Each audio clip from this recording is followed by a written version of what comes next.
Vamos à palavra de Deus nessa noite? Quantos estão felizes nessa noite? Amém? Eu quero convidar você a abrir a sua Bíblia no Saltério, no Salmo de número 24. Aos visitantes, mais uma vez, sejam todos bem-vindos, alegria poder receber vocês. Você que vai ouvir essa mensagem via YouTube, via Spotify, que o Senhor também possa tocar o seu coração nesse dia, nesse momento. Só relembrando, então, nós estamos em meio a uma série de mensagens chamada Cânticos da Alma, onde nós estamos, domingo pós domingo, trabalhando aqui o livro dos Salmos. Nosso objetivo nessa série de mensagens é entendermos a espiritualidade, a teologia, por detrás desses belíssimos louvores e orações, ou, na verdade, orações que se tornaram os louvores do povo de Deus ao longo da história. Temos visto aqui, em cada salmo que nós meditamos, a devoção, a paixão, a intencionalidade dos salmistas na busca pelo Senhor. Realmente, meus irmãos, o livro dos Salmos, ele nos inspira, ele nos ensina muito sobre confiança em Deus, sobre fé, sobre paixão, sobre intensidade na presença do Senhor. Eu gosto de uma frase de um teólogo do Antigo Testamento, chamado Gerhard von Rad, que ele diz que os Salmos são a resposta de Israel à revelação de Deus. A resposta de Israel à revelação de Deus. E o Salmo de número 24 é exatamente isso. É uma resposta à majestade santa de Deus. Por isso ele é conhecido como o Salmo da realeza divina. Essa passagem, ela faz parte de uma tríade de salmos, ou uma trilogia teológica. E essa trilogia, ela é composta pelo Salmo 22, o Salmo 23 e o Salmo 24. Todos estes salmos, eles são atribuídos à autoria ao rei Davi. O Salmo 22 é o Salmo da cruz. Como nós vimos na semana passada, o Senhor Jesus declamando este salmo quando ele estava na cruz. O Salmo 23 é o Salmo do pastor.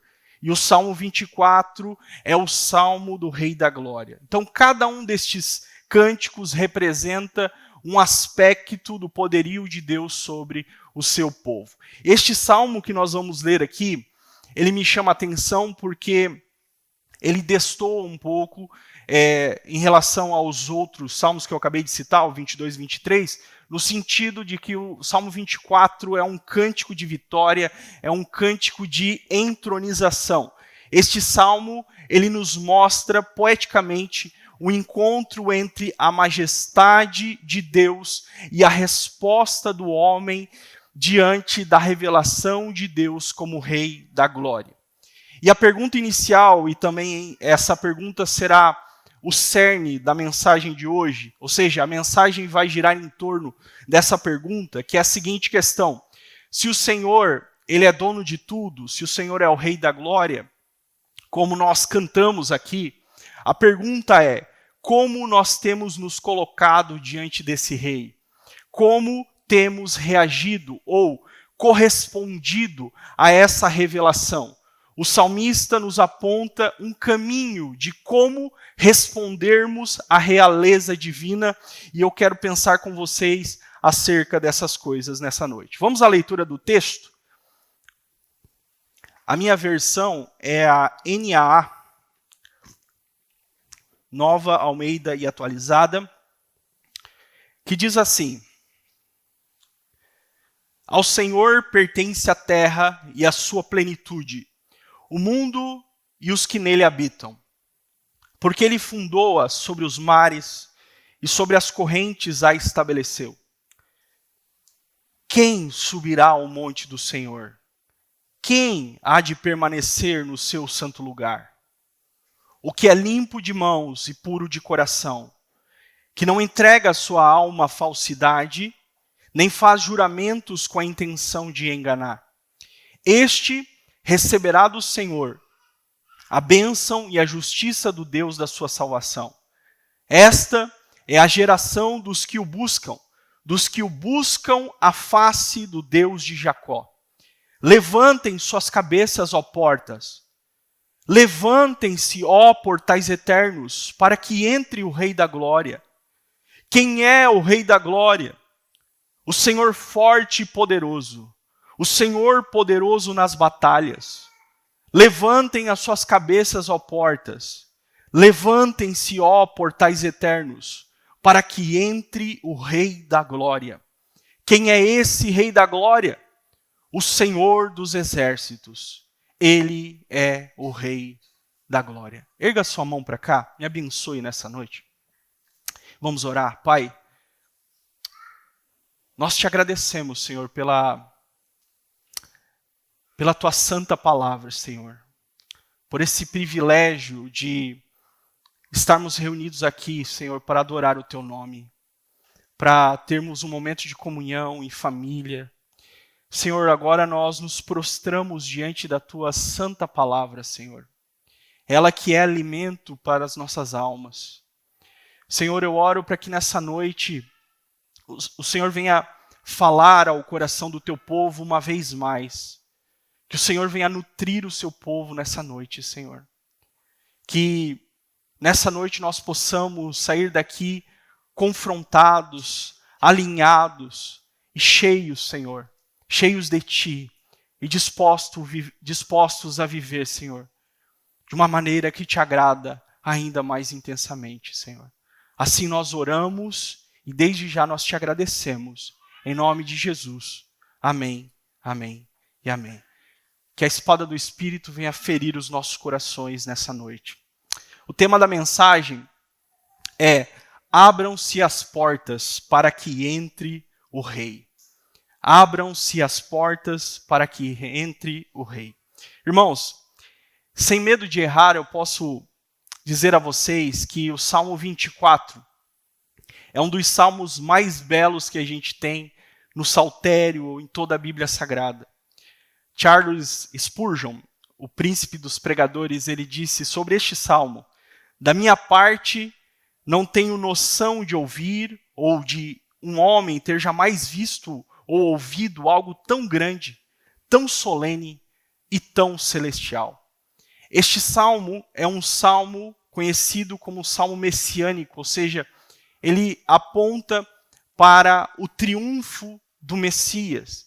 Assim ele é reconhecido desde a antiguidade, desde o judaísmo antigo, desde a igreja primitiva, desde os pais da igreja, todos reconhecem este salmo como um cântico do triunfo do Messias vitorioso. Esse salmo ele foi escrito, muito provavelmente, segundo alguns estudiosos, num período histórico bastante importante da religiosidade do povo de Israel. Mais especificamente, no episódio quando Davi trouxe a arca para Jerusalém. Você vai lembrar que a arca ela foi perdida, ela estava esquecida por um tempo, ela foi, de certa forma, abandonada. A arca da aliança, ou a arca do concerto, era o símbolo máximo da presença de Deus no Antigo Testamento. Era um item central no culto no tabernáculo. A arca representava a própria presença de Deus, a glória de Deus no meio do povo, e que agora, de certa forma, tinha sido deixada de lado por esse povo, muito por conta da negligência do rei que antecedeu Davi. E a forma como a arca foi perdida pela geração que antecedeu a Davi foi algo extremamente lamentável. Depois você pode conferir essa história, essa narrativa com mais detalhes, lendo o início do livro de 1 Samuel. Mas só para você entender, os sacerdotes, Ofni e Finéias, eles eram filhos do sumo sacerdote Eli. Eles pegaram a arca da aliança, tiraram lá do ambiente de culto e levaram a arca para o campo de batalha. Como se a arca fosse um amuleto, como se a arca fosse um apetrecho, um utensílio mágico, místico. E lógico que essa ideia não deu muito certo, porque estes homens corruptos, sacerdotes infiéis, eles foram mortos em batalha, Israel perdeu a guerra, a arca foi roubada pelos filisteus. O sacerdote Eli, quando ele ouve a notícia que os seus filhos morreram na batalha e a arca foi roubada, o sacerdote Eli caiu da cadeira, quebrou o pescoço, morreu. A esposa de um dos filhos de Eli estava grávida e ela, ouvindo a notícia que o seu marido tinha morrido, vendo que o seu sogro tinha também morrido agora e que a arca foi roubada, ela entrou em trabalho de parto e ela deu à luz a um menino. E ela deu o nome desse menino de Icabod, que significa foi embora a glória de Israel. Depois, então, de certo tempo, desses acontecimentos terríveis e lamentáveis, Israel vive um tempo ali sem rei, e aí vai ser ungido um novo rei, o primeiro rei, na verdade, na história de Israel, que é Saul. Saul, ele ascende o poder e ele não se preocupa em nenhum momento em recuperar essa arca. Ele não se preocupa em nenhum momento em buscar esse utensílio tão importante. Saul vai reinar em Israel cerca de aproximados 40 anos. E ele não se preocupa com o culto, não se preocupa com a glória de Deus. Este rei morre. Então Davi, que é o que eu quero enfatizar aqui, ele assume o poder, ele é ungido rei da nação, e a sua primeira atitude como líder da nação é centralizar o culto em Jerusalém, é ir atrás da Arca da Aliança, que estava esquecida por muitos anos. Davi vai reunir, então, todos os seus oficiais, a nação, o exército, sacerdotes, levitas, para irem buscar esse utensílio tão importante, para trazer esse utensílio para Jerusalém, para perto do palácio, onde agora ele iria governar. O que eu quero destacar aqui para você nesse primeiro momento, à guisa de introdução, é esse movimento de Davi em trazer a presença de Deus para perto. Nesse movimento aqui, Davi não está apenas trazendo de maneira supersticiosa um utensílio religioso da história do seu povo. É muito mais do que isso. Quando Davi decide buscar a arca do concerto para trazer ela para perto de si, para junto do palácio, Davi está, na verdade, demonstrando a sua preocupação naquilo que realmente importa. Naquilo que realmente é importante. Davi está colocando Deus no centro do seu governo. Davi está colocando Deus, a glória de Deus, no centro da sua vida. Ou seja, para o rei Davi, o rei maior é Deus. Para o rei Davi, quem governará a nação é Deus. Ele, o Senhor, é digno de ser adorado. É o Senhor que é digno de ser exaltado. Então aqui, meus irmãos, essa cena, ela realmente é maravilhosa. E este salmo é como se fosse um grande quadro retratando esse momento tão importante da história da espiritualidade de Israel. A chegada da comitiva real em Jerusalém. A comitiva que Davi organizou. Eles estão chegando, os sacerdotes, levitas estão com a arca nos ombros, e agora existe muita euforia, muita festa, muito louvor. Davi tirou sua coroa de rei, Davi tirou sua roupa de rei, ele está com uma estola sacerdotal, pulando e dançando na presença de Deus. Tem muita festa, tem muita alegria. Por quê? Porque a presença de Deus, porque a glória de Deus está voltando para o centro do culto em Israel. Eles estão prestes a chegar nas portas da cidade. Por isso esse refrão é cantado em alto e bom som. Abram-se as portas, abram-se os portais, para que entre o Rei da Glória. Davi está declarando com toda a força da sua alma. Davi mostra na sua primeira atitude como rei que Deus será a prioridade do seu reinado, que Deus terá primazia, que a glória de Deus será a sua prioridade. Eu aprendo aqui, meus irmãos, a importância de nós centralizarmos a glória de Deus nas nossas vidas. Davi nos mostra essa verdade. A glória de Deus precisa ser o centro da nossa existência. Seja você um líder, seja você um pai de família, uma mãe de família, seja você um discípulo do Senhor, Deus precisa estar no centro da nossa existência. O Senhor precisa ser a prioridade das nossas vidas, a prioridade dos nossos dias. Davi teve muitas falhas na sua vida, como nós já vimos aqui em alguns sermões e vamos ver em outros.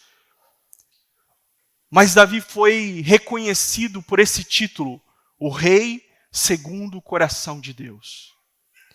E esse título de Davi não é porque Davi era um homem isento de falhas. Muito pelo contrário.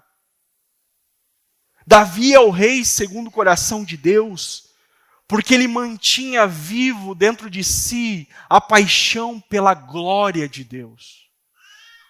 A ponto de entender que o seu governo só teria sentido se Deus de fato assumisse este lugar de primazia.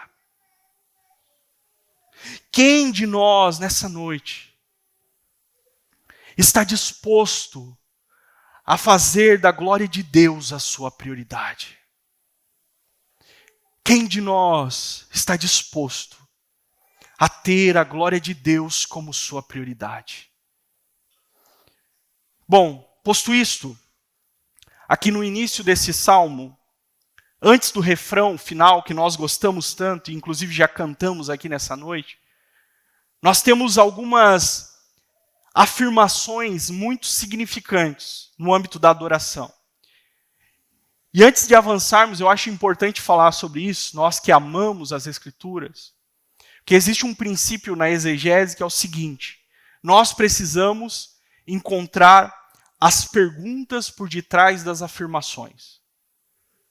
E me parece que por detrás das afirmações iniciais do salmista, existe a resposta para uma pergunta importantíssima. Acredito que a pergunta que está subentendida, que me parece que é exatamente isso que o salmista está respondendo aqui, é: por que devemos adorar o Rei da Glória? Por que devemos adorar o Rei da Glória? Então ele começa dizendo assim: ao Senhor pertence a terra e a sua plenitude, o mundo e os que nele habitam. Porque ele fundou-a sobre os mares e sobre as correntes a estabeleceu. Então por que nós devemos adorar a Deus? Por que nós prestamos culto ao Senhor? Por que nós nos reunimos aqui no domingo à noite, uma comunidade de fé no bairro Costa e Silva? Por que nós não estamos em casa assistindo Domingão do Faustão? Eu nem sei se existe ainda Domingão do Faustão, posso estar falando aqui uma fake news. Mas por que nós devemos adorar este Deus? Se o salmista estivesse aqui no meu lugar, falando a vocês nessa noite, ele responderia com base no verso 1 e 2, o porquê que nós devemos adorar a Deus, porque Deus, ele é absolutamente, perceba, dono de tudo. Ele é Senhor sobre tudo. Ele é Senhor sobre a sua criação, sobre todas as coisas. O evangelista João, ele concorda com isso, ele diz que todas as coisas foram feitas por meio dele, sem ele nada do que foi feito se fez. Então nos versos 1 e 2, o salmista, ele começa estabelecendo este fundamento absoluto: Deus deve ser adorado porque tudo pertence a ele. A terra, o mundo, os habitantes da terra, ele diz, o mundo e todos os que nele habitam. Esse já é um dos motivos mais do que suficiente para nós nos prostrarmos diante dele. Portanto, meus irmãos, o Senhor deve ser adorado não porque Ele é um Deus com uma autoestima baixa, não porque Ele é um Deus que gosta de ser bajulado ou que gosta de bajulação, não. Deus deve ser adorado porque Ele é o Criador absoluto de tudo, e tudo pertence a Ele. Por isso, como nós cantamos aqui nessa noite, Ele é digno de receber louvores, boas palavras, cânticos que enaltecem a sua glória e os seus grandes feitos. Porque Ele criou tudo, incluindo os habitantes da terra. Isso é maravilhoso pensar e entender que Deus fez cada um de nós, cada um que aqui está é obra de Deus, foi feito pelo próprio Deus. Quem nos mostra isso é o salmista no Salmo 139, um salmo que a gente vai trabalhar ele ainda. O salmista diz: pois tu formaste, olha isso, irmão, tu formaste o meu interior, tu me teceste no ventre da minha mãe. Olha que percepção do salmista, a percepção que Deus lhe criou, que Deus trabalhou nos detalhes da sua existência. O salmista entende que ele não é resultado de um acidente, ele não é o resultado de um engano, ele não é o resultado de um acaso, ele não é fruto do acaso. Nós não somos obras do acaso, nós não somos resultado de um acidente cósmico. A existência humana não se dá por conta de uma série de coincidências aleatórias que juntas possibilitaram a vida humana existir na face da terra, não. Nós fomos criados por um Deus que é o fundamento de tudo que existe, seja no céu, na terra e embaixo da terra. Agostinho de Hipona diz: foi Deus quem criou todas as coisas, não apenas dando-lhes existência, mas sustentando-as continuamente. O autor de Hebreus diz que Deus sustenta todas as coisas pela sua palavra poderosa. Ou seja, Deus não apenas criou, Deus não apenas trouxe a existência das coisas, mas Ele continua, Ele permanece cuidando e sustentando da sua criação. Paulo vai refletir sobre isso quando ele chega no Areópago, em Atos capítulo 17, em Atenas. Paulo vai pregar nada mais, nada menos que para filósofos, epicureus e estoicos. Paulo chega lá e vai começar a pregar o evangelho. E ele começa a dizer ou falar sobre Deus, que Deus é este que criou tudo que existe, que Deus é este que dá vida ao homem, que dá respiração, que dá o fôlego de vida. E Paulo, ele declara uma frase sublime nessa pregação. Ele diz que nele nós vivemos, nos movemos e existimos. O que o apóstolo está dizendo é que até mesmo a nossa existência depende inteiramente de Deus. O homem, no auge da sua arrogância, pode ignorar essa verdade, como muitas vezes assim o faz. O homem pode negar ou se rebelar contra essa verdade. Romanos capítulo 1 fala sobre isso. O homem pode negar, mas ele só não pode existir fora do domínio de Deus, fora do alcance de Deus. Por mais pecador que esse homem seja, por mais cruel que esse homem seja, violento, ímpio, imoral, blasfemo, crendo em Deus ou não, o homem está no mundo e que Deus criou debaixo das leis que o Senhor estabeleceu para governar o cosmos. Abraham Kuyper, um teólogo holandês, ele diz: não há um único centímetro quadrado em todos os domínios da existência humana sobre o qual Cristo, que é soberano sobre tudo, não clame, é meu. Então aqui, meus irmãos, fazendo uma conexão com aquilo que o salmista está nos dizendo, nós temos um motivo teológico do porquê nós devemos adorar o Rei da Glória. Porque Ele é digno. Ele é digno porque Ele é Senhor sobre tudo, sobre todos. Tudo veio existir a partir da sua sabedoria.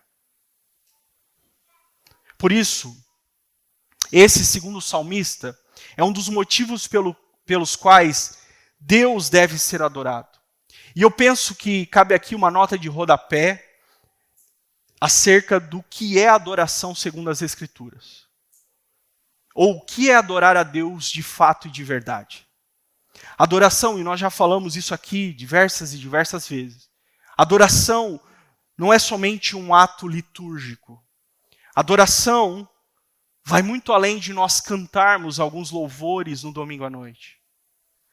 Adoração, segundo as Escrituras, e grave isso que eu vou dizer agora, adoração é uma vida voltada para Deus. Deus não quer apenas alguns louvores no domingo e durante a semana você vive como se Ele não existisse. Entenda essa lógica. Deus, como dono de tudo, Ele quer acessar tudo aquilo que lhe pertence. Eu vou repetir isso. Deus, como dono de tudo, Ele quer acessar tudo aquilo que lhe pertence.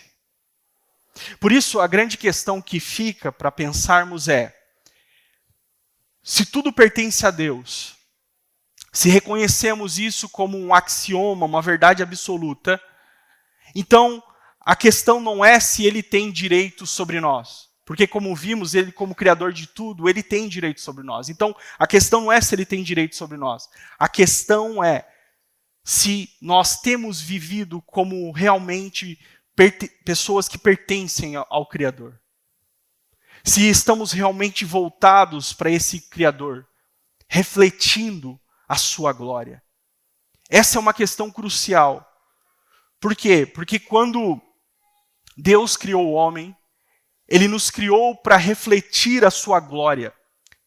Grave isso que eu vou dizer agora. O Rei da Glória nos criou para refletirmos a sua glória. Só que nós sabemos que no meio do caminho houve um incidente gravíssimo que nós chamamos de pecado. O pecado original. Gênesis capítulo 3. Ao pecar, o homem não perdeu a sua capacidade refletora, mas ele virou as costas ao Criador por conta da sua rebelião. Só que o Criador, Ele não vai ficar estático ao ver isso acontecer. O Criador, Ele vai executar um plano eterno de salvação. E a execução desse seu plano perfeito começa a partir do momento em que Ele se revela à sua criação. Ele se revela aos descendentes destes que caíram.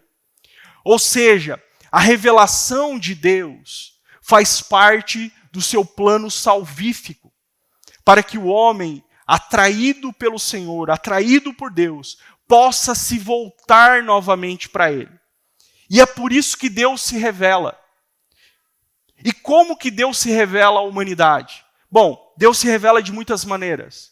Deus se revela na criação, na própria criação. A gente olha para a natureza, a gente olha para tudo que está funcionando.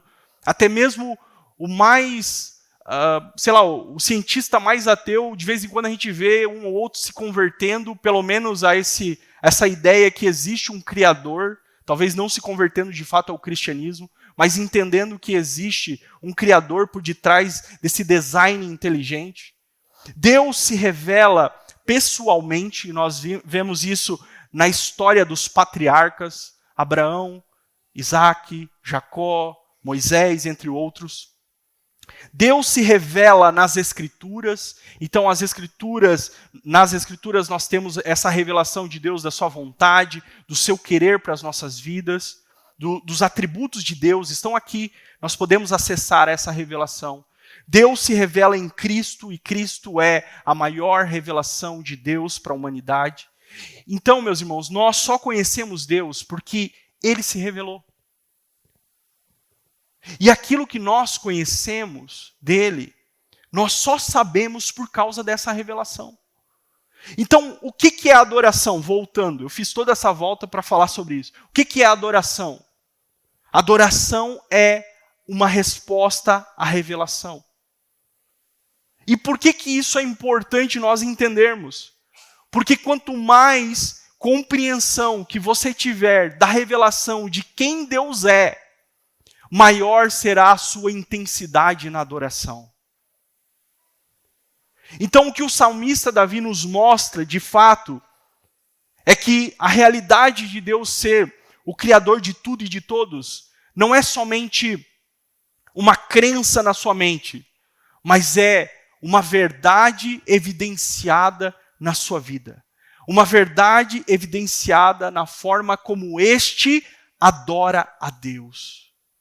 Então, irmãos, eu penso que se nós quisermos ser mais intensos na nossa devoção, se quisermos de fato refletir a glória de Deus, nós precisamos ampliar o conhecimento da revelação de quem Deus é. Porque é impossível haver profundidade na adoração quando o conhecimento de Deus é superficial. Quanto maior a nossa compreensão de quem Deus é, maior será a nossa reverência, maior será a nossa intensidade, maior será a nossa devoção ao Senhor. Por isso, nessa noite, busque conhecer esse Deus que se permite, esse Deus que se dá a conhecer. Busque conhecer esse Deus que se revela. Esse Deus que se permite ser conhecido. Esse Deus que se permite ser experienciado. Busque conhecer este Deus. Portanto, a adoração é uma resposta a essa revelação. Na sequência, ele diz... Vocês estão aí comigo, gente? Amém? Então tá, verso 3. Ele diz assim: quem subirá ao monte do Senhor? Quem há de permanecer no seu santo lugar? O segundo motivo que o salmista nos apresenta para adorarmos a Deus é que Ele é um Deus santíssimo. Nós temos aqui no verso 3 uma pergunta extremamente importante. Talvez essa seja, escute isso, a pergunta mais importante que um ser humano pode fazer. Existiu uma propaganda, os mais antigos vão lembrar, no canal Futura, que dizia que não é as respostas que movem o mundo, mas as perguntas. Quem lembra dessa propaganda aí? Olha, tem um pessoalzinho aí que lembra. Ou seja, as perguntas, elas são importantíssimas porque elas nos levam a conclusões e muitas vezes mudam a forma como nós enxergamos a realidade da vida. Existem várias perguntas importantes que nós podemos fazer ao longo da existência. Se você está solteiro, você pode se perguntar, com quem que eu vou me casar? Talvez alguns estão afligidos por essa pergunta, mas é uma pergunta importante. Outros podem se perguntar qual é a profissão que eu vou exercer no futuro. Os pais podem se perguntar como será o futuro dos meus filhos e assim por diante. Contudo, meus irmãos, não há pergunta mais importante do que essa que o salmista está fazendo aqui. Quem subirá na presença do Senhor e quem permanecerá diante dele? Não existe pergunta de milhões de dólares mais importante do que essa. Não existe pergunta filosófica, astrofísica mais importante que essa pergunta aqui. Quem pode subir diante de Deus? Quem pode permanecer no seu santo lugar? Eu quero que você note 2 verbos importantíssimos aqui: subir e permanecer. Subir e permanecer. O monte aqui, na mentalidade hebraica, é o lugar da habitação de Deus, o lugar da presença. Qual ser humano terá acesso a este lugar? E a ênfase aqui está justamente na santidade deste lugar, porque este lugar é o lugar da habitação de Deus. Então perceba que não é somente acessar, não é somente subir, é permanecer. Então agora, na sequência, no verso 4, ele vai elencar 4 características de quem pode subir e permanecer nesse lugar santíssimo. Se você gosta de anotar, então tome nota. Ele declara no verso 4, o que é limpo de mãos e puro de coração, não entrega a sua alma à falsidade, nem faz juramentos com a intenção de enganar. Então vamos lá, limpos de mãos. Limpos de mãos fala daquilo que nós fazemos, as obras das nossas mãos, o que nós praticamos. Então, basicamente, o que ele está falando é, quem vai poder subir esse lugar santo e permanecer é aquele que não pratica o mal. Quando Davi quis construir um templo ao Senhor, Deus diz assim: Davi, você não pode construir um templo para mim. Por quê, Senhor? Porque as suas mãos estão sujas de sangue. Davi tinha lutado muitas batalhas, tinha matado muitas pessoas. Então Davi, o homem segundo o coração de Deus, tinha as suas mãos sujas de sangue. Então, mãos limpas fala das nossas obras. E na sequência ele fala os puros de coração. E aqui, irmãos, é algo que nós precisamos atentar muito bem, porque às vezes nós podemos ter boas obras, mas muitas vezes o nosso coração ele pode estar obscurecido. Quantas pessoas, talvez você já teve essa experiência de ver alguém que você admirava muito, esse alguém era, sei lá, super caridoso, uma pessoa ética, moral, no trabalho, na sua vida social, e de repente essa pessoa se envolve num escândalo terrível e todo mundo fica, oh meu Deus, o fulano, jamais eu imaginaria que o fulano faria tal coisa. Isso porque nós seres humanos, nós olhamos o exterior, só que Deus é aquele que conhece realmente o coração. O próprio Deus fala isso a Samuel. Samuel viu os filhos maiores de Jessé, e aí ele achou que aquele grande, o maior, seria então o rei escolhido. Aí Deus diz assim, não, eu não sou que nem os homens, ô Samuel, eu contemplo o coração. Então, Deus é este que conhece o coração. Então perceba que não é somente ter as mãos limpas, mas o coração puro. E se você olhar aqui, parece que o negócio vai estreitando. Porque agora ele fala, não entrega a sua alma à falsidade. Aqui dentro do texto original, em outras versões, talvez é a sua aí, vai estar, não recorre aos ídolos.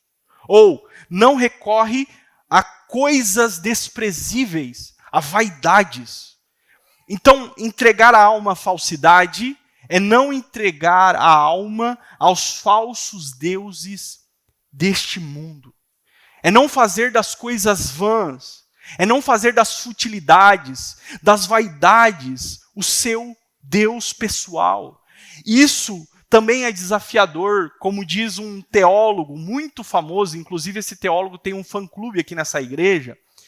Ele diz o seguinte, que o coração do homem é uma fábrica de ídolos. Então, recorrer às coisas desprezíveis ou a vaidades é fazer das futilidades da vida ídolos do coração. E realmente, meus irmãos, se nós não cuidarmos, nós podemos acabar transformando várias coisas em ídolos. E a grande questão aqui, que é o desafio para nós e que me chama muita atenção, é o que ele diz. Ele comenta, ele pontua sobre entregar a alma. Entregar a alma. Muitos têm entregado a sua alma a tantas futilidades. Muitos entregam a sua alma por conta de dinheiro. Jesus já tinha falado sobre isso. Que muitos, no afã de quererem ganhar o mundo, perdem a sua alma. Muitos entregam a sua alma ao sexo, à sexualidade. Outros, ao poder, a um estilo de vida pecaminoso. A quarta característica que ele vai elencar é a seguinte: nem faz juramentos com a intenção de enganar. Aqui é o mentiroso, é o dissimulado, é aquele que se utiliza da mentira, do engano para ludibriar pessoas. A grande questão que fica, irmãos, é: quem de nós é capaz de preencher todos esses pré-requisitos? Honestamente falando, quem é capaz de preencher todos esses pré-requisitos? Quem de nós? Sendo que nós somos pecadores. O apóstolo Paulo diz em Romanos, no capítulo 3, 23, que todos pecaram e destituídos estão da glória de Deus. Todos pecaram e destituídos estão da glória de Deus. Portanto, quem de nós tem as mãos totalmente limpas?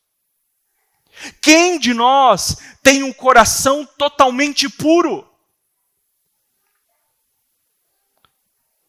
Quem de nós nunca fez de alguma futilidade da vida o seu próprio ídolo? Quem de nós nunca dissimulou? Nunca falou algo que não era totalmente verdade? Quem de nós?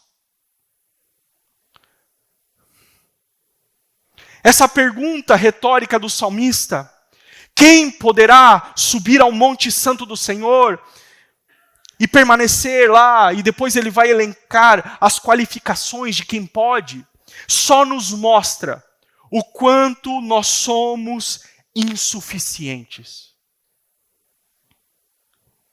É um choque de realidade. O quanto o homem, na sua própria justiça, é insuficiente. Porque nós, pela nossa própria justiça, jamais conseguiríamos acessar este santo lugar. Nós, pela própria força, jamais conseguiríamos atingir este nível de pureza, de santidade, de retidão aos olhos de Deus. Somente um homem conseguiu este nível de santidade. Somente um homem conseguiu este nível de pureza. Somente um homem conseguiu preservar as suas mãos limpas. Somente um homem. Quem é este homem? Quem é este homem? Este homem é Jesus. Jesus é o homem das mãos limpas. Jesus é o homem do coração puro. Jesus é o homem que não entregou a sua alma às futilidades deste mundo. Jesus é o homem que jamais mentiu, que a mentira jamais passou pela sua boca. Jesus é este homem. E através dos seus méritos, é através da sua justiça, que nós conseguimos acessar o santo lugar. Pela fé neste justo homem, a justiça dele é imputada a nós. E agora, pela fé, mediante a graça e pelo Espírito operando em nós, nós somos habilitados a viver de maneira justa e piedosa neste mundo. O Espírito operando em nós, mediante a fé em Jesus, nos transforma agora em verdadeiros adoradores.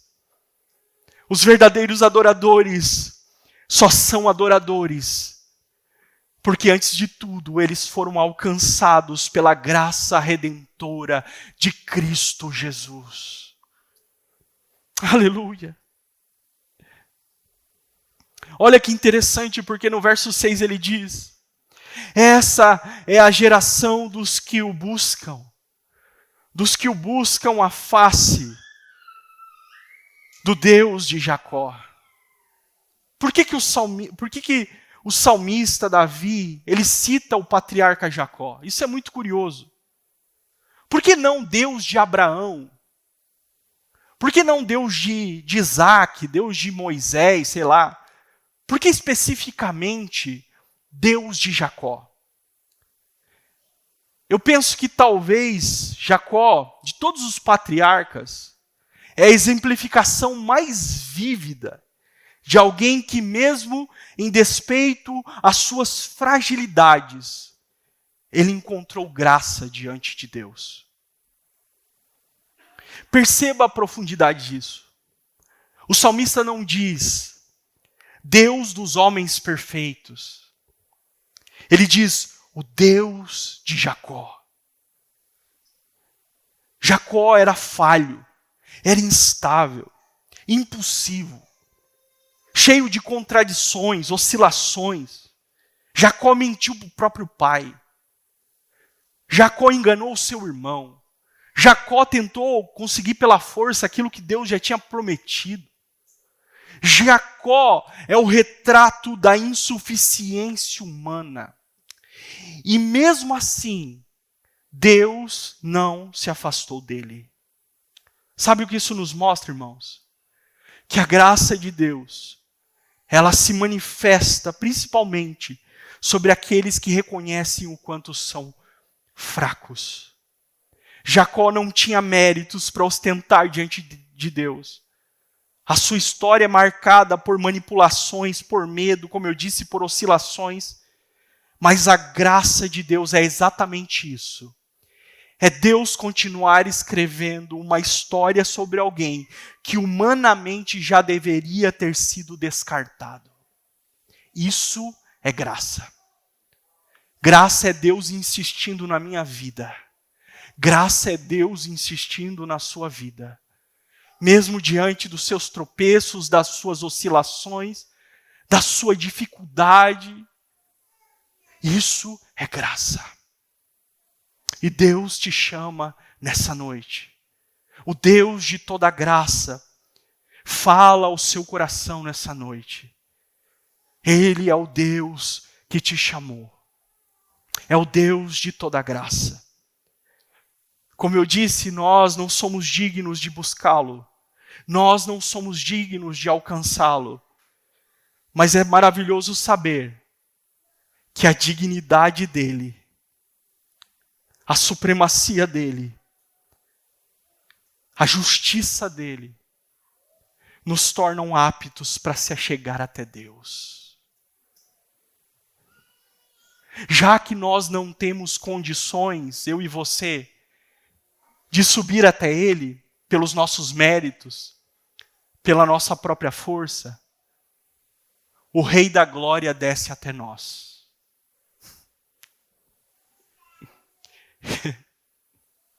Ele vem nos buscar porque jamais Jamais conseguiríamos encontrá-lo com a nossa própria força. Se nós não temos dignidade de ir até onde Ele está, Ele tem dignidade suficiente para vir até onde nós estamos. Isso, meus irmãos, é graça. É o movimento da graça de Deus. É o Deus que vem até nós. Agora repare nessa ordem. Levantem suas cabeças, ó portas. Levantem-se, ó portais eternos, para que entre o Rei da Glória. Quem é o Rei da Glória? O Senhor forte e poderoso. O Senhor poderoso nas batalhas. A ideia aqui é que as portas elas estão personificadas. Levantem suas cabeças. Porta não tem cabeça. Mas isso aqui é uma linguagem simbólica que aponta para a ideia que todos devem se levantar porque o rei chegou. E olha que curioso. Os judeus, mais especificamente a classe sacerdotal, os levitas e sacerdotes, eles recitavam durante a semana, cada dia da semana, um salmo por dia. Isso é chamado de Shir Shel Yom, o salmo do dia. Na segunda-feira, no templo, os sacerdotes e levitas cantavam o salmo 48. Na terça-feira, o salmo 82. Na quarta-feira, o salmo 94. Quinta, o salmo 81. Sexta, o salmo 93. No Shabat, no sábado, o salmo 92. E no domingo, o salmo 24. Isso era recitado no templo, nas orações matinais. Sabe o que é mais curioso? Jesus entrou em Jerusalém justamente no domingo, na semana da sua crucificação, naquilo que nós chamamos de o Domingo de Ramos. Enquanto os sacerdotes e os levitas, eles cantavam no templo sobre o Rei da Glória, o verdadeiro Rei da Glória adentrava nas portas da cidade, montado num jumentinho. Enquanto muitos cantavam um salmo apenas como uma tradição religiosa, o Rei da Glória estava nas portas da cidade. Trazendo para a nossa realidade, irmãos, isso é interessante, nos faz pensar de que muitos repetem palavras sobre Deus. Nós precisamos cuidar muito com esse mecanismo engessado. Porque às vezes a gente entra no automático. Muitos repetem palavras sobre Deus. Canções sobre Deus. E às vezes não percebem o agir e a manifestação de Deus diante delas. Naqueles dias, muitos cantavam sobre o Messias, mas não reconheceram o Messias quando ele chegou. Na primeira vinda, quando Jesus estava então às portas da cidade de Jerusalém, Jesus chora sobre a cidade. Lucas capítulo 19, versículo 41. Nós estamos caminhando para o final. Jesus chora sobre a cidade de Jerusalém, nessa primeira entrada. Versículo 41 diz assim: quando Jesus ia chegando a Jerusalém, vendo a cidade, chorou por ela, dizendo: ah, se você soubesse, ainda hoje, o que é preciso para conseguir a paz. Os judeus esperavam que a paz ia vir a partir do momento que o Messias, o Rei da Glória, se manifestasse. Só que na compreensão dos judeus, de muitos deles, a ideia que eles tinham acerca do Messias é que o Messias, esse Rei da Glória, ele ia vir e expulsar Roma do poder e estabelecer a sua paz. Essa era a paz que eles esperavam.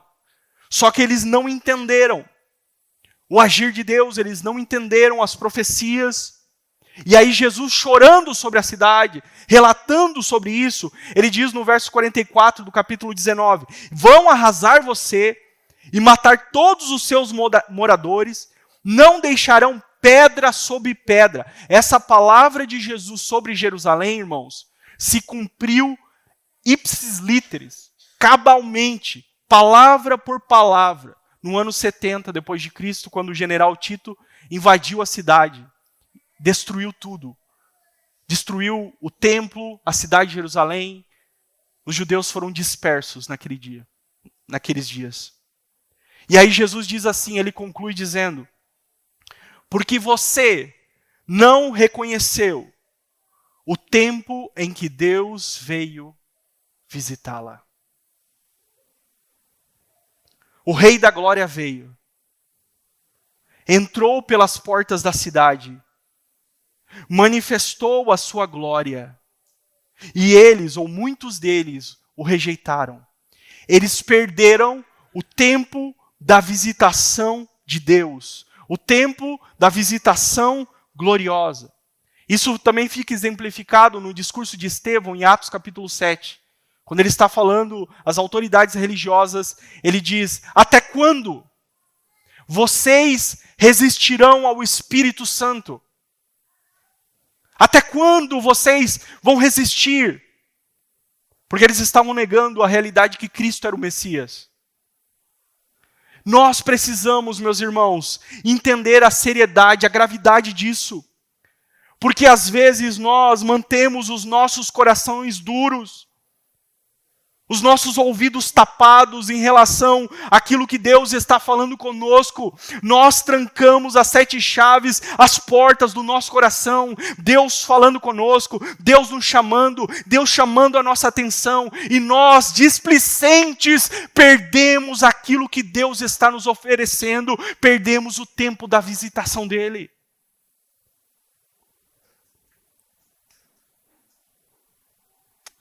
Jesus chega para uma das suas igrejas, em Laodiceia, em Apocalipse capítulo 3 e 20. E ele diz assim, eis que estou à porta e bato. Eis que estou à porta e bato. É como se Jesus estivesse para o lado de fora da igreja. É só você ler o que Jesus fala para essa igreja. Eis que estou à porta e bato, é como se ele estivesse para fora. E não é à toa que essa igreja é a mais problemática. É a igreja que é mais repreendida, a ponto de Jesus dizer que ele estava a ponto de vomitá-los. Muita coisa estava errada. Porque Jesus estava pelo lado de fora.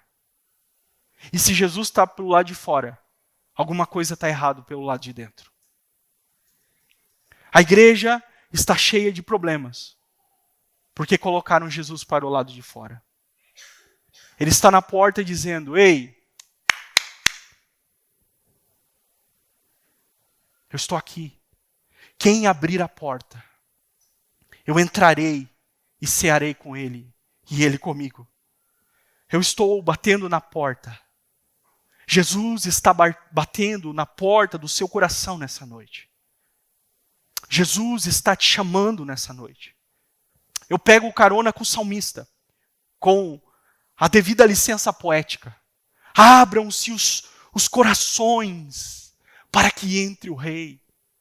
Abram-se os corações para que entre o rei. Abram-se os portais, as portas antigas.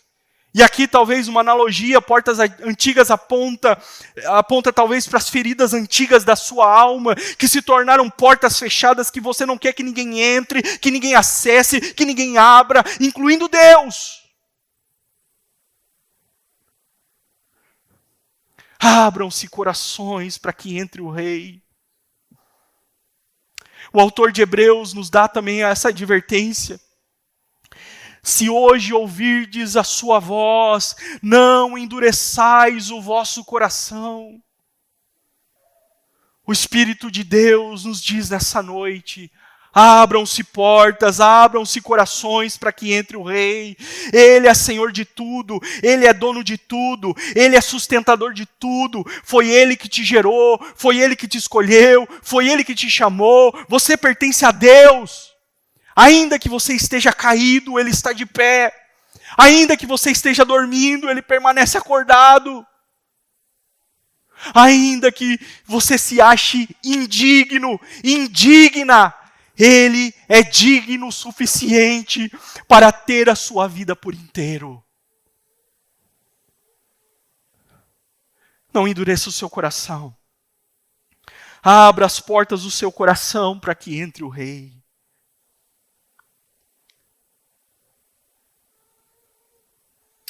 Ah, Jesus. Aleluia. Vocês estão comigo nessa noite?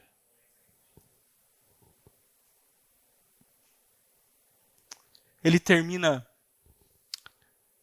com esse belíssimo refrão. Nós já vamos orar.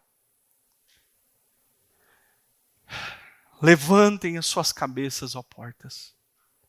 Levantem, ó portais eternos, para que entre o Rei da Glória. Quem é esse Rei da Glória? O Senhor dos Exércitos.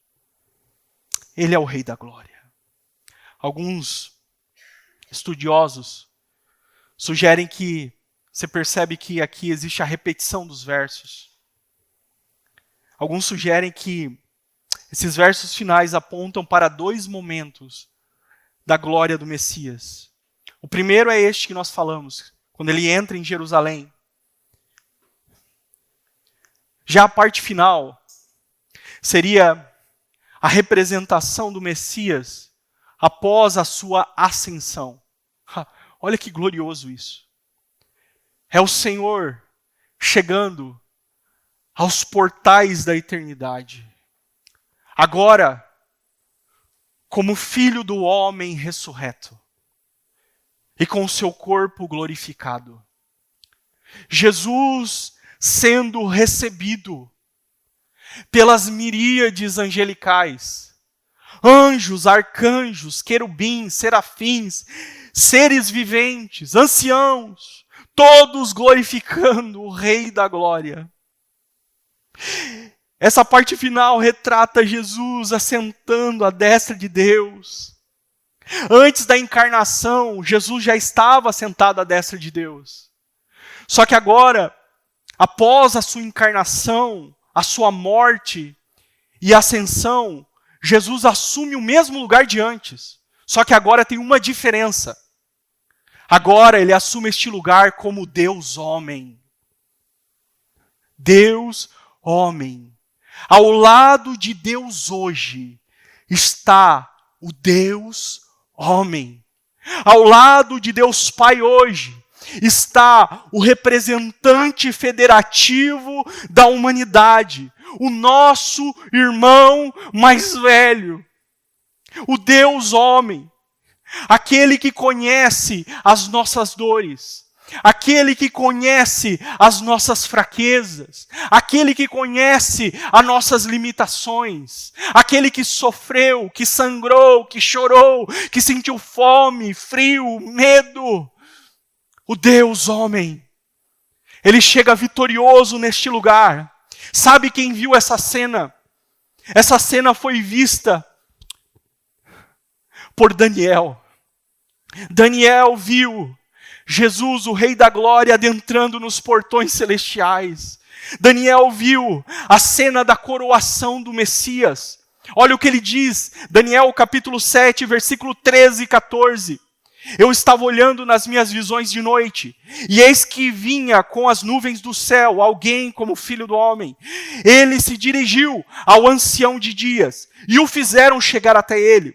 E foi-lhe dado o domínio, a glória e o reino, para que as pessoas de todos os povos, nações e línguas o servissem, e o seu domínio é domínio eterno que não passará, e o seu reino jamais será destruído.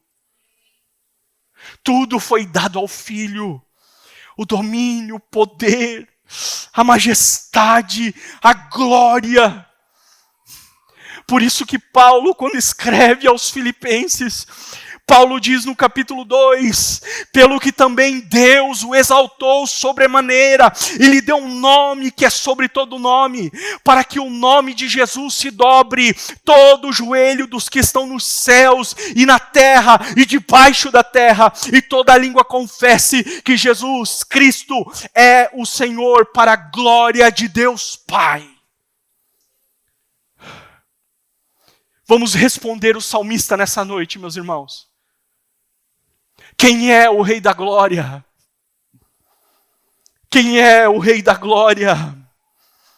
O Rei da Glória é Jesus, o nosso Deus. Ele é digno de acessar este santo lugar. Ele é o Rei da Glória.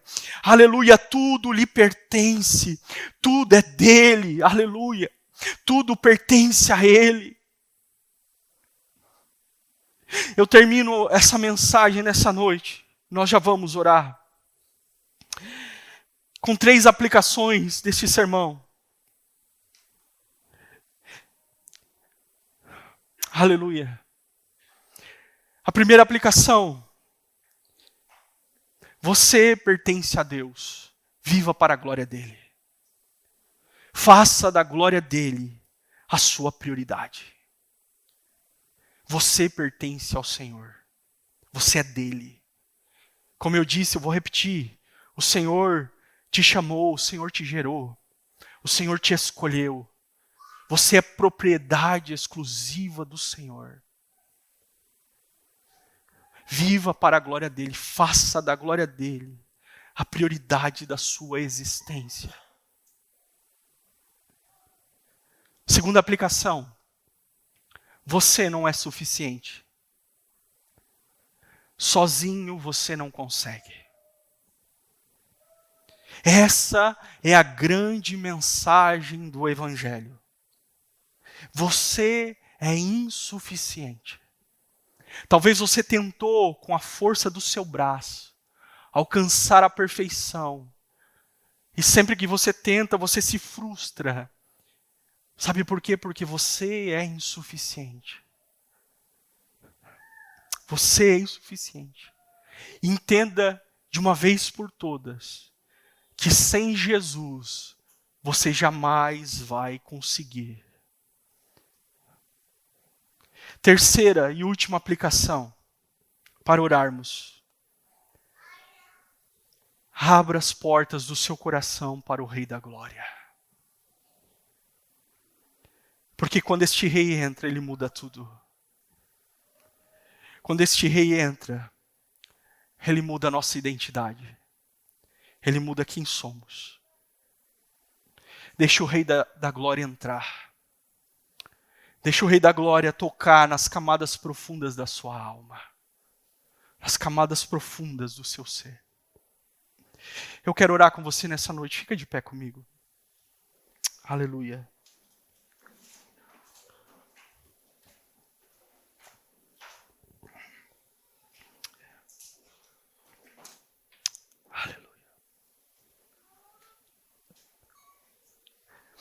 Peço apenas mais um minutinho da sua atenção. Por favor, não se disperse agora.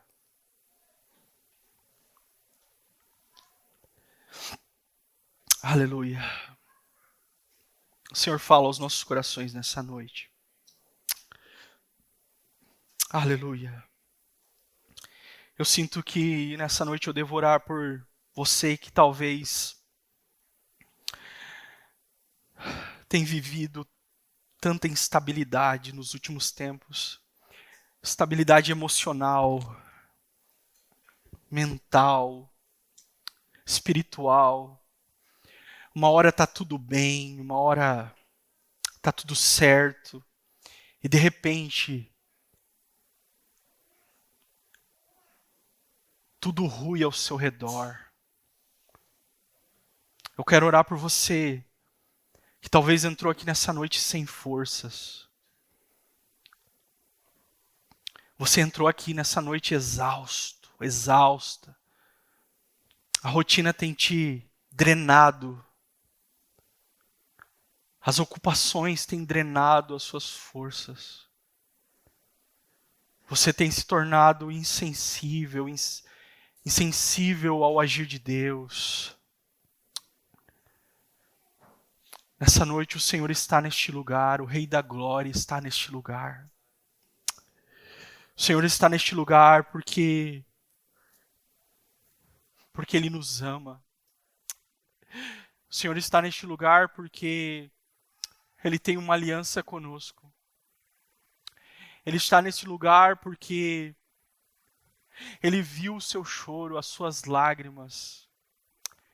E nessa noite o Rei da Glória vem trazer um fortalecimento para a sua alma, para o seu espírito, para o seu coração.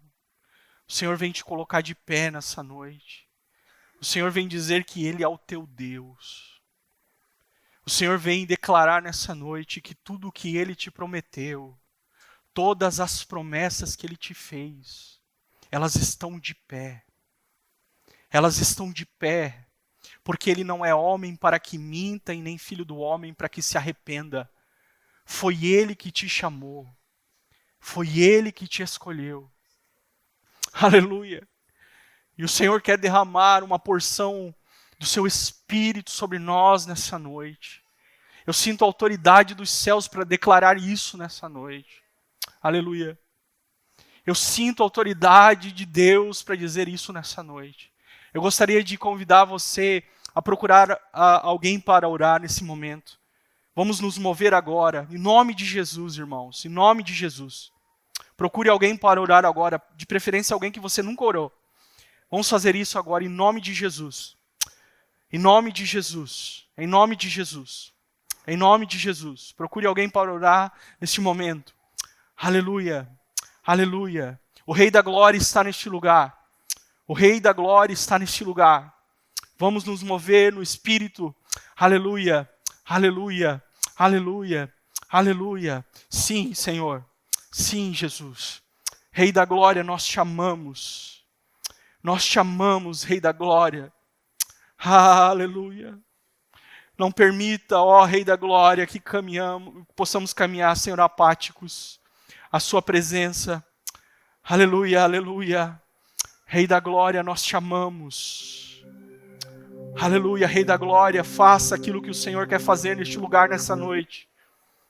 Aleluia, aleluia, aleluia. Aleluia. Rei da Glória, faça aquilo que o Senhor quer fazer no nosso meio.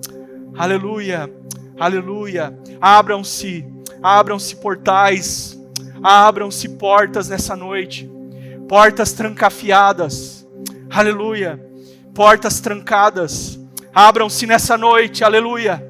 No poder e autoridade do nome de Jesus. Abram-se, aleluia.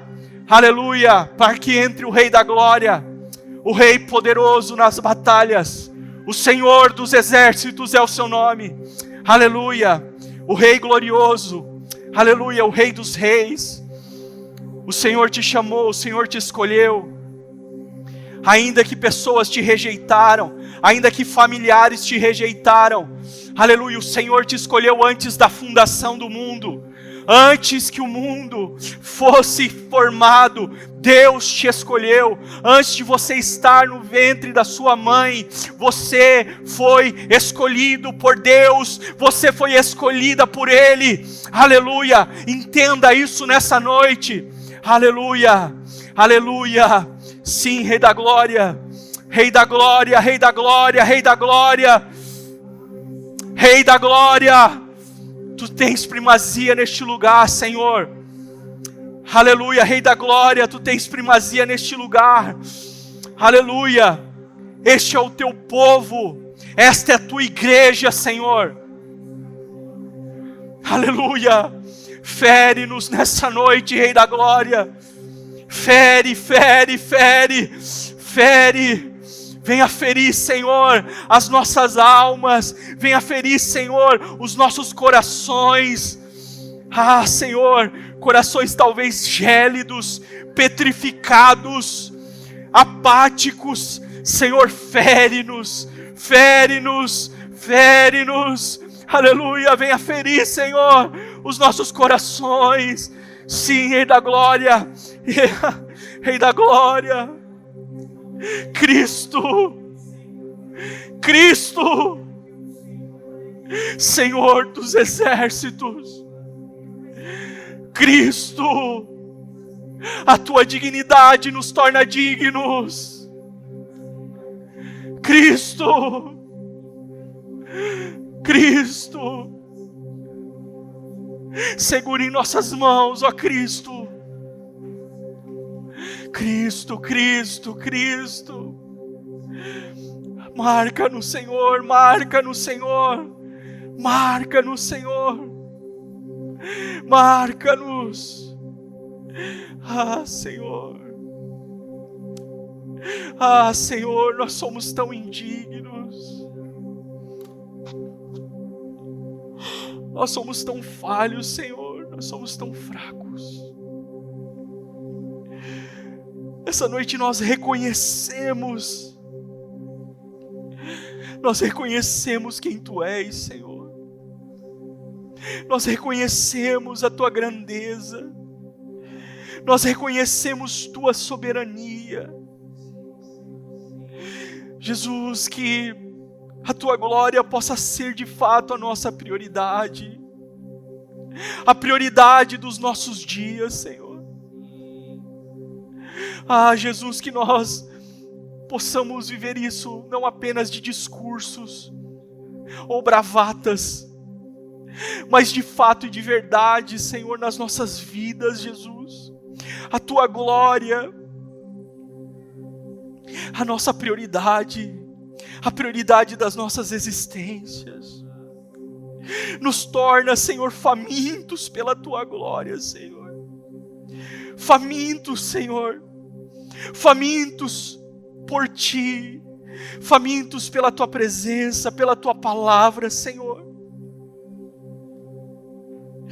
Ó Deus, nós oramos nessa noite por pessoas que têm caminhado, Jesus, de uma maneira displicente na Tua presença, Senhor. Pessoas que não têm forças para se levantar. Pessoas que talvez não têm conseguido lutar contra o pecado. Senhor, nessa noite, que estes possam ser feridos, Senhor. Feridos por essa visão do Rei da Glória, digno de tudo, digno de todos. Fere, Jesus, nessa noite. Jesus, Jesus, que possamos caminhar, Senhor, com os nossos corações suscetíveis, Senhor, ao Teu agir. Não nos deixe, Senhor, ser pessoas que resistem de certa forma, pessoas que endurecem, Senhor, o coração, que fogem do chamado, que fogem da vocação, que se escondem. Deus meu, que nessa noite vidas possam sair daqui de fato transformadas. Assim nós cremos, Deus, no poder da Tua santa palavra e no poder do Teu Espírito que está entre nós. Te glorificamos por tudo, em nome de Jesus. Amém, amém e amém. Você pode aplaudir ao Senhor nessa noite, ao Rei da Glória, ao Rei da Glória, aleluia, ao Rei da Glória. Sim, obrigado, Senhor.